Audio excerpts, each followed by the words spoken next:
here to my right-hand side, though, we do have the Briscoe Western Art Museum. As the name suggests, it does have Western art inside. That being said, ladies and gentlemen, also has a piece of history in there as well. It does also have Santa Anna's sword from the Battle of the Alamo in there. Now, directly up here in front of us, though, we do have the Crescent Street Bridge. Back in the 1800s, there's actually a dam located on that spot. After it fulfilled its purposes, though, back in 1890, the one replaced it with this bridge you see before you today. It is one of 10 remaining identical bridges throughout the United States. We do have 5 of them, though, right here on the Riverwalk alone. The city of San Antonio is keeping up with the style of bridge and maintain this style of architecture for many years to come. Now, ladies and gentlemen, coming up over here to the right-hand side, though, just past the Crescent Street Bridge, we actually have an iron piece of artwork putting up. It is known as Father Massenet's table. Father Massenet's table is to represent the first Spanish Catholic Mass that was on the Riverwalk.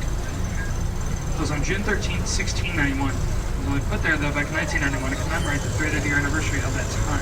This island at that time, though, is actually known as Marriage Island. They have just close to 300 weddings per year on this little island alone.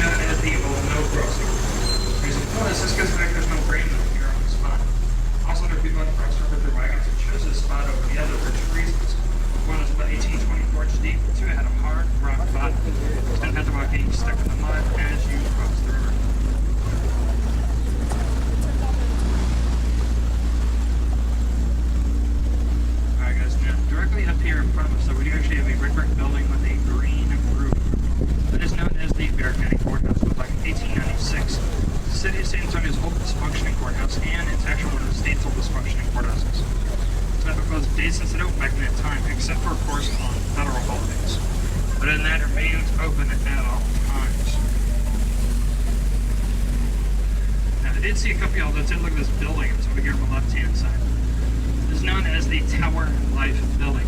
The Tower Life Building opened up back in 1929, about a month or so before the Great Stockmarket crash. It has neo-Gothic architecture with gargoyles at the very top, grotesque that line the bottom of the second floor is like faces right down here.